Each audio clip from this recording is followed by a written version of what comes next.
पे social media पे कि आईएएस आईपीएस कैसे बन सकते हैं, यूपीएससी सिविल सर्विसेज एग्ज़ाम कैसे क्रैक कर सकते हैं। मैंने बहुत पहले ही एग्ज़ाम दिया था, 1996 मेरा बैच है, तो करीब 25 साल होने को आए। इस बीच बहुत पैटर्न चेंज हो गए हैं, लेकिन कुछ बातें हैं जो हमेशा रहती हैं। मैं उन पे आज कुछ बात करने आया हूँ आपके साथ। आपको मान लीजिए एक ड्राइवर रखना है, आप अपने घर पे एक ड्राइवर रखना चाहते हैं। 3 लोगों ने आपके पास अप्लाई किया वो नौकरी के लिए। एक आईआईटी से पढ़ा हुआ कोई जवान लड़का है, यंग है, अभी अभी आईआईटी से पास किया है और मैकेनिकल इंजीनियर या ऑटोमोबाइल इंजीनियरिंग में अच्छी डिग्री ली है। दूसरा शख्स है जो उम्र दराज है, 55 साल की उम्र है, वो कहीं किसी कंपनी में से टोयोटा कंपनी की कार वर्कशॉप में पिछले 25 साल से काम कर रहे हैं। उन्होंने बहुत इंजन ठीक किए हैं, बहुत गाड़ियां उन्होंने ठीक की हैं। और तीसरा आदमी है जो 40 साल का है और 15 साल से गाड़ी चलाने का एक्सपीरियंस है, ड्राइविंग करता है, 15 साल से ड्राइवर है। आप किसको रखना चाहोगे?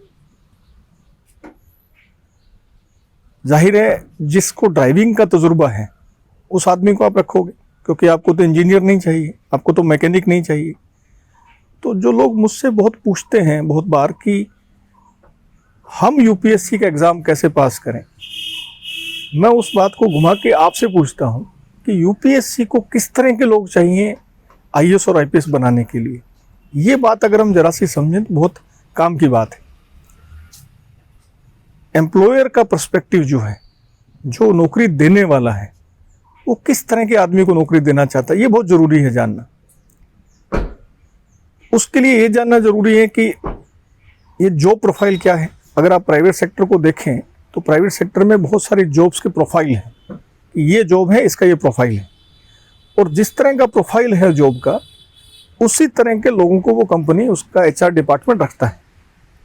तो अगर हम उसी तर्ज पे देखें तो आईएएस और आईपीएस की नौकरी में आदमी जिले का कलेक्टर बनता है या जिले का एसपी बनता है, या जो बाकी सर्विसेज हैं उनमें प्रशासन का काम करता है। तो किस तरह का काम होता है ये थोड़ा समझना ज़रूरी है। जिले में, एक जिले में लाखों लोग होते हैं। कलेक्टर अगर आप हैं उस ज़िले के, या आप उस ज़िले के एसपी हैं, तो बड़ा जिम्मेवारी का काम है। बहुत तरह की समस्या आती है, बहुत तरह के मुद्दे डेली आते हैं आपके सामने, और उसके हिसाब से आपको उसके मुताबिक चीज़ों को जानना होता है, समझना होता है और उस पर फैसला करना होता है।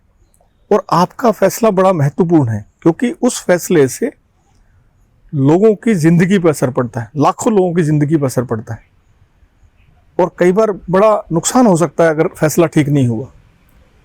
तो इसलिए यूपीएससी को इस तरह का आदमी चाहिए, इस तरह के लोग चाहिए उस पोस्ट के लिए, उस जॉब के लिए, जिसको क्या ज़रूरत हो, नंबर 1 उसको नॉलेज हो। क्योंकि अगर आपको ज्ञान है, चीज़ों की आपको समझ है, जानकारी है, समझ नहीं कह रहा हूँ, जानकारी अगर चीज़ों की आपको अच्छे से है, इन्फॉर्मेशन आपके पास खूब सारा है, उस इन्फॉर्मेशन के होने से आप अच्छा फैसला कर सकते हैं। क्योंकि किसी भी फैसले के लिए सबसे इम्पोर्टेंट पहले है कि आपको सूचना बहुत होनी चाहिए।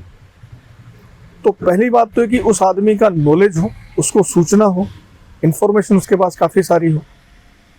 दूसरी बात है कि उसको बहुत सारे पहलू जो होते हैं, क्योंकि किसी भी समस्या के बहुत सारे पहलू होते हैं, कोई समस्या का एक पहलू नहीं होता, हर चीज़ के बहुत सारे पहलू होते हैं, बहुत सारे आयाम होते हैं। उन आयामों को, अलग अलग आयामों को, उस चीज़ को वो समझ सके। क्योंकि आप जितने ज़्यादा आयाम, जितने ज़्यादा पर्सपेक्टिव आपका क्लियर होगा, जितनी ज़्यादा आपको किसी चीज़ के पहलू पता होंगे, उसके मुताबिक आप अच्छा फैसला कर सकते हैं।